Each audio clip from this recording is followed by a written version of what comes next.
अगर आपका भी साउंड ट्रैक कभी-कभी लो, कभी-कभी बहुत ज़्यादा लाउड साउंड करता है, तो गुरु आपके लिए ना आज का जो चैप्टर है, आज का जो लेक्चर है हमारा, ये देखना और सीखना बहुत ज़्यादा ज़रूरी है।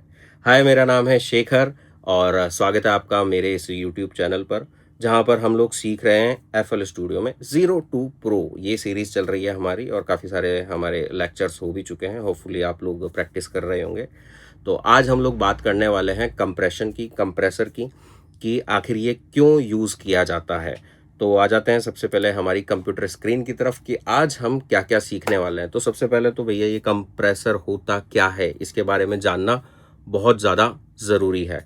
देखो मान लीजिए आप किसी से बात कर रहे हैं, तो कुछ लोगों की आदत होती है ना कि कभी स्लो बोलते हैं, स्लो से मतलब कभी बहुत धीरे बोलेंगे, कभी बहुत लाउड हो जाएँगे।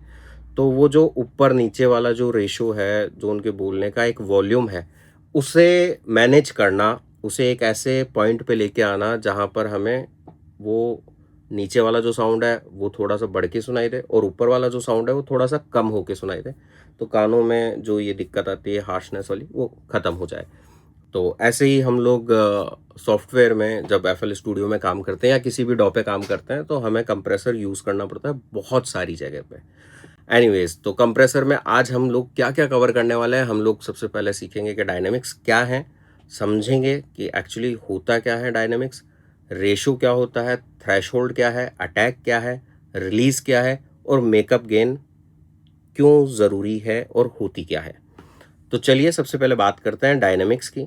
तो डायनामिक्स हम उसे कहते हैं जैसे कि हमारी ये जो एक किक मैंने ले रखी है, किक पे सीखना बहुत आसान होता है, बहुत इजीली समझ में आ जाती है। मैं मेरी ऑफलाइन क्लासेस में भी जब स्टूडेंट्स को सिखाता हूँ तो किक पे ही कंप्रेशन सिखाना सबसे ज़्यादा आसान होता है। उसके बाद में आप किसी भी वोकल पे या स्नैर पे, चाहो आप जिस पे, बेस पे भी आप यूज़ कर सकते हो। तो चलिए, ये जो पीक पॉइंट है इस वेव का, इस साउंड का, वो है यहाँ। और सबसे इसका लोएस्ट पॉइंट की अगर मैं बात करूँ तो वो आ जाता है यहाँ पर। तो यहाँ से यहाँ तक की जो इसकी दूरी है, यही है डायनामिक।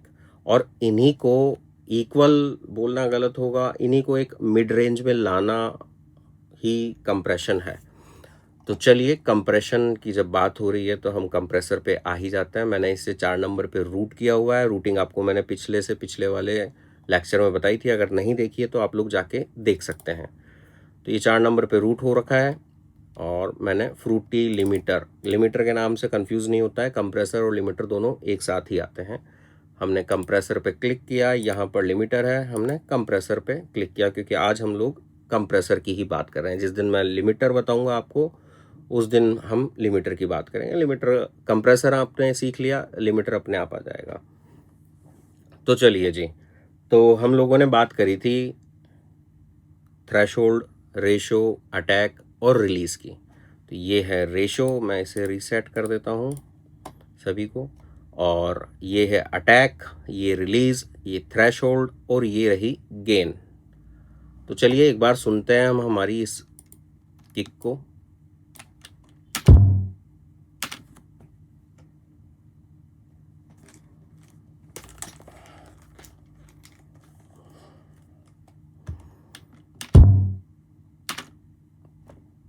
तो ये जो किक है, ये यहाँ इसका पीक पॉइंट है और यहाँ पर ये इसका सबसे सॉफ्ट पॉइंट है। तो रेशो की अगर बात करें तो रेशो देखो, जहाँ पर भी ये रेशो नाम आ जाता है तो रेशो का मतलब आप समझते होंगे कि कितनी चीज़ इन है और कितनी आउट है। तो रेशो में भी यही चीज़ काम करती है। आप अगर इस नोब को थोड़ा सा हिलाएंगे तो हिंट पैनल पे नज़र डालना, अभी ये दिखा रहा है 1 = 1.0। अगर मैं इसे थोड़ा सा भी हिलाता हूँ तो यहाँ पर आ गया 1.0 = 1। मतलब कि आप जितना रेशो लेंगे, जितना आउटपुट आएगा, सॉरी जितना इनपुट आएगा, उसके एवज में हम कितना आउटपुट दे रहे हैं। तो यहाँ पर इसको समझना बड़ा ही आसान है। मैं हम मान लेते हैं दो हमारे पास में इनपुट का मतलब साउंड की हम बात कर रहे हैं तो हम डीबीज की बात कर रहे हैं, डेसिबल की बात कर रहे हैं। 2 डेसिबल अगर हमारे पास में आया तो हम उसकी एवज में, उसके रिटर्न में हम फिर से 1 डेसिबल उसे वापस दे देंगे। मान लीजिए पूरी तकरीबन 15 या 10 डेसिबल की साउंड है, तो इसमें से 2 डेसिबल हम दबाएंगे, कंप्रेस करेंगे, तो हमें 1 डेसिबल फिर से रिटर्न मिलेगा।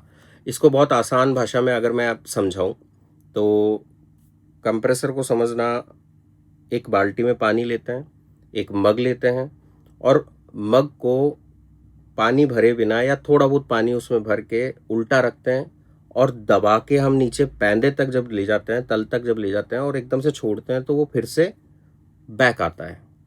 तो हम जब लेके गए वो है इनपुट और जो वापस आया वो है आउटपुट। बहुत ही लेमन वाली भाषा में मैंने आपको चीज़ समझाई है। अब हम करके देखते हैं। ये हो गया रेशो, मैंने इसे फ़िलहाल 2.0 = 1 पे सेट कर दिया है।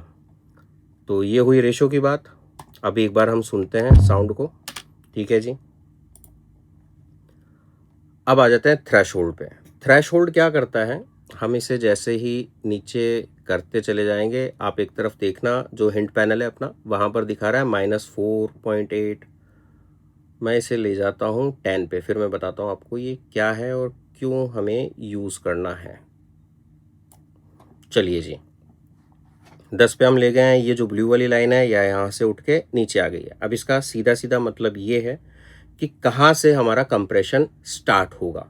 तो इसके नीचे वाला जो पार्ट है, यहाँ पर कंप्रेशन का कोई भी इफेक्ट नहीं आएगा, चाहे आप रेशो कितना भी रखो।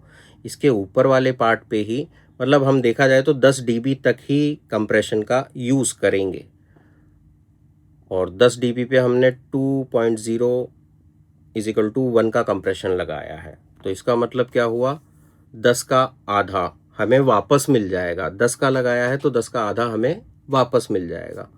देखते हैं एक बार चला के। पॉज हो रखा है, ये देखिए क्लियरली दिख रहा है। एक बार हम यहाँ पर अपने इसको लेके जाते हैं, कितना आ रहा है 4.9। हाँ, मेरा कर्सर का थोड़ा सा हो सकता है वो, बाकी तो 4.9 मतलब 5 के समथिंग हमें वापस रिटर्न मिल रहा है। इतना कंप्रेस हो गया। ये जो ब्लू कलर की या फिर आप कह सकते हैं पर्पल जो लाइंस है वो कंप्रेशन है और उसके बाद वाला वापस से हमें क्या मिला है, हमें रिटर्न मिला है 5 डेसिबल फिर से। अगर चलो ये मैं इसको बढ़ा देता हूँ, मैं इसको कर देता हूँ 4। अब चलाते हैं तो इस वाली को भूल जाइएगा, ये वाली देखिए एक तो, और यहाँ वाली बहुत क्लियरली हमें फ़र्क नज़र आ रहा है। तो यही रेशियो का काम है, ये थ्रेशोल्ड का काम है। अब आ जाते हैं हम लोग अटैक और रिलीज पे। अटैक बेसिकली जो हमारा कंप्रेशन है वो कितनी देर बाद स्टार्ट होगा और रिलीज कितनी देर तक वो कंप्रेशन रहेगा, या फिर आप बोल सकते हैं कंप्रेशन कब बंद होगा। यही काम है अटैक का और रिलीज का। तो अटैक, जैसे अभी अगर ये किक है तो किक की मैं बात करूं तो मुझे मैं इसको 5 माइक्रोसेकंड के बाद में स्टार्ट करूंगा, जिससे कि जो किक की हैवी साउंड है उसके बाद में कंप्रेशन स्टार्ट हो। चलिए एक बार फिर से सुनते हैं। अब आप देखेंगे तो ये थोड़ी सी हमें किक सुनाई दी है, कंप्रेशन नहीं था। माइक्रो 5 सेकंड के बाद में कंप्रेशन चालू हुआ। इसको थोड़ा बढ़ा देते हैं तो आपको इजीली समझ आएगा। देख रहे हैं कितनी देर के बाद में कंप्रेशन लगा है, यहाँ की और यहाँ की वेव में ही आपको फ़र्क दिख जाएगा। चलिए जी, रिलीज़ भी अभी ज़्यादा हो रखा है तो मैं एक काम करता हूँ, रिलीज़ को बहुत ही कम कर देता हूँ तो थोड़ा सा टाइटनेस आ जाएगी। फिर से सुनते हैं, पॉज किया हुआ है। आया समझ में? यहाँ पे कंप्रेशन काम किया और फटाक से वो कंप्रेशन हट गया। बहुत ही आसान। अब जब हम कंप्रेस करते हैं किसी भी साउंड को, अभी मैं रिलीज़ बढ़ा देता हूँ और हमारा रेशियो भी थोड़ा सा बढ़ा देता हूँ, तो ऑब्वियस सी बात है हमने इनपुट दिया था 10 dB का, वापस आया 5 dB, तो कहीं ना कहीं गेन कम हो गई है। तो हम उसे वापस से वो गेन इक्वल आ सके, बराबर आ सके, पहले की जैसी हो सके, तो हम मेकअप गेन का या गेन का हम यूज़ करेंगे। मान लीजिए मैंने 5 डेसिबल कम किया था, तो 5 तो मैं नहीं बढ़ाऊँगा, लेकिन मैं 3 से 4 के आसपास रखूँगा, तो एक मुझे अच्छा सूदिंग साउंड मिलेगा। और जब मैं गेन बढ़ा रहा हूँ तो आप देख रहे होंगे ये एक सीलिंग है, ये ऊपर जा रही है। सीलिंग मैंने वर्ड गलत बोल दिया, वैसे ये जो लाइन है ये ऊपर जा रही है, तो इतना साउंड ऑटोमेटिकली बढ़ गया है। देखिए ना आप, यहाँ से फिर से देखते हैं, इतना साउंड था, उसने कंप्रेस किया, कंप्रेस करके फिर से बढ़ा दिया। जब आप वोकल पे ये चीज़ लगाएंगे ना, तो बहुत आसानी से आपको समझ में आएगा। आप सभी पे ट्राई करें, किक पे, बेस पे, वोकल पे, जब आप एक एक करके ट्राई करेंगे तो आपको समझना बहुत आसान हो जाएगा। ज़्यादातर लोग जो मिस्टेक करते हैं ना, वो करते हैं ओवर कंप्रेशन कर देते हैं, और हर साउंड पे, हर लूप पे या हर सैंपल पे वो कंप्रेसर लगा देते हैं, और यहीं से साउंड ख़राब होना स्टार्ट होता है, क्योंकि बहुत सारे सैंपल्स जो हम लोग यूज़ करते हैं वो ऑलरेडी कंप्रेस्ड आते हैं, तो हर जगह पर कंप्रेसर का यूज़ करना भी गलत हो जाता है। तो अच्छे से सुने, अच्छे से रिकॉर्ड करें, अगर आप रिकॉर्ड कर रहे हैं किसी भी साउंड को, और उसके बाद में आपको लगे ज़रूरत तो आपको कंप्रेसर यूज़ करना है। तो चलिए, आज के चैप्टर को, आज के लेक्चर को हम यहीं पे विराम देते हैं। नेक्स्ट जो हमारा लेक्चर होगा, नेक्स्ट जो हमारा एपिसोड होगा, उसमें हम लोग सीखेंगे वोकल चॉपिंग के बारे में, या दूसरे किसी साउंड के साथ में भी चॉपिंग कैसे कर सकते हैं, इसी पर हम लोग बात करेंगे। शुक्रिया, धन्यवाद।